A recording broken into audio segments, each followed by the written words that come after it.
waxaan rabaa marxaladda degmada Buurburte inaan kaga hadlo warmurtiyeedkayga maanta oo ku saabsan xaaladda iyo meesha ay marayso marka koowaad degmada Buurburte sida ula socotiin waxay xaratahay muddo 8 sano ay go'doon ku jirtaa intaasna dadku waxay ku noolaayeen xaalad bini'aadanimo oo aad u cakiran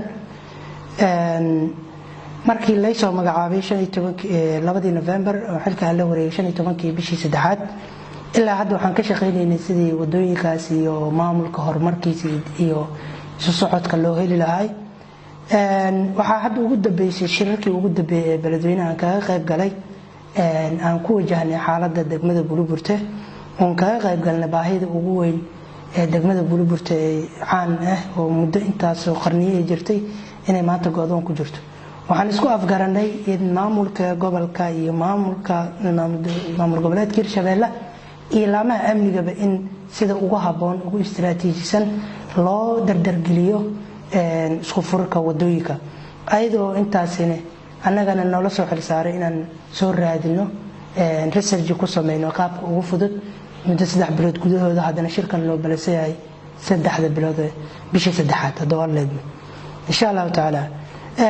waxaa kaloo jirta caqabado aad u weyn degmada naga haysato dhanka Amazon markaan ka hadlan aad ugu mahadcelinayna sida wanaagsan ay uga shaqeyn jireen ugu shaqeeyeen amniga iyo dalka Soomaaliyeed ay garab u istaageen laakiin hadda waxay u moodaa degmada Buurburte inay ku jirto 1950 ilaa 1960 dadminis waxay ku jirtaa gumeysi dadban marka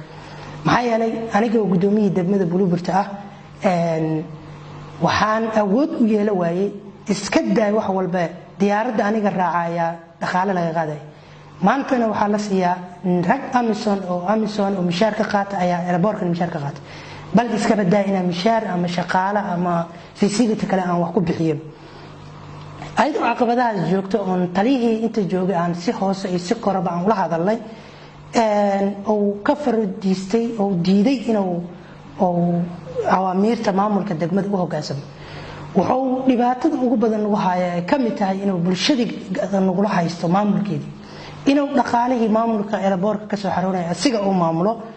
in uu diiday inuu ka dhaxbaxo bulshada Soomaaliyeed ee ku dhaqan degmada Buurburte oo hogaankooda u yahay maamulka degmada Buurburte oo aniga aan mas'uulka ah wuxuu ii diiday inaan shaqadayda u madax banaanaado 24 saac bulshada qaybadeeda kala duwan oo shir kula jira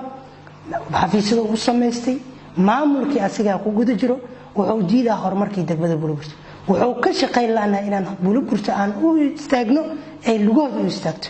maxaa yeelay annagu Buurburte waxa laygu magacaabay ma ahan inaan meesha iska fadhiyo inaan Buurburte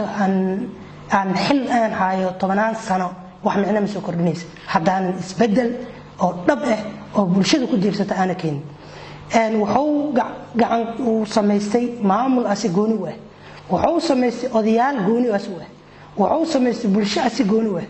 bulshadii magaalada Buurburte waxaan kaga dhaqaajin lahaynaa everything waxaan ku dacweeyay gobolka Hiiraan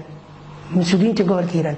waxaan ku dacweeyay dowlad goboleedka Hirshabeelle waxaan ku dacweeyay Amazon waxaan la kulmay taliye ku xigeenka ugu sareeya Amazon waxaan wada hadalnay taliyaha ciidanka Amazon taliye Subagle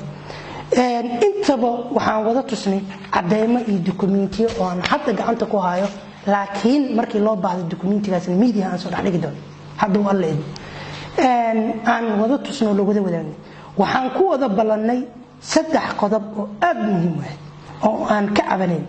annaga kuma haysana Amazon mandate-keeda sida loo wada socdo waa ilaalinta nabad ilaalinta u jooga goobaha muhiimka ah waxay naga diideen in airportka degaan sidaas daraadeed Amazon ayada ayaa mas'uul ka ah amniga airportka amniga dekadaha amniga goobaha dawladda mas'uuliyadda ay ku shaqeeyaan intaba kama hayo amniga airportka kuma haysto mas'uuliyadeeda ayaga waajibkooda ka gudanaa laakiin waxaan ka maaray laahay ka maamul laahay dhaqaalihii airportka muddo 6 bilood wax aan ka hayo oo xisaab xire ama maalinkaan imaado ilaa hadda bil xisaab xire leema keen 3 bilood ugu dambeysay markaa daba galay oo meel walba aan daba galay lacagta la soo helay ma cadna wala xisaab sidaas daraadeed waxaan ku ballanay taliyaha Amazon ee ugu sareeya ee Djibouti ciidamada Djibouti ugu sareeya in laga bilaabo maalinka kulanay in xafiiskaas la xiray dhaqaalaha degmada dawladdu matala anigana dawladda matala sidaas daraadeed annagoo laba dawlad kala matalayna waa inaan ka wada xaajoona dhaqaalaha degmadu inuu ugu wareejiyo annagana aan ku wareejiyo gudoomiye ku xigeenka maamulka iyo maaliyadda oo loo sameeyay akoon ay degmada Buliburta leedahay oo qof walba maanta uu ku soo shubi karo oo guulaha aan gaarnay inta maamulka hayay in la helo akoon degmada Buliburta ay leedahay oo lacagta lagu shubo intaba waa laga soo horjeestay wuxuuna adeegsanayaa dad shacab iyo dad maamulka ka tirsan oo kala jibinayo waxaan u baaqay in xabsiga qof alla qofkoo doono iska soo xiraa qofkoo doono la deeyaa wax tale ama tusaale oo aniga aan ku hayo ama biri leega weydiinayo maanta wixii ka horeeyay ma jirto waxaan u qoray warqad oo ku cadeynayo dhahayo jooji shirarka bulshada aad ku haysid ama maamul ama wax walba ha ahaado shir aanan fasaxeedan maamulka degmada uusan ogeyn inaanada ku qaba karin xafiiskaaga ama wax adigu u sabsan wixii oo dhan waa la jibay saakidan aan taaganahay xafiiskiisa shir maamul ah ka dhaco anigana ma joogo degmaduna ma joogto kumana igamana fasax qaadan waxa looga hadlaana ma ogi waxaan ugu baaqayaa marka mas'uuliyiinta dawladda federaalka Soomaaliya mas'uuliyiinta dawlad goboleedka Hirshabelle mas'uuliyiinta gobolka Hiiraan sida ugu habboon ugu dhaqsiyaaba annaga waxaan diyaar u nahay wada shaqayn waxaan diyaar u nahay inaan iskarabsano laakiin isha aan u jeedo mid suurtagelaysa ma aha isha aan u jeedo taliyaha meesha ka shaqeynaya ay Amazon midaan ku wada shaqeyn karna ma sidaas daraadeed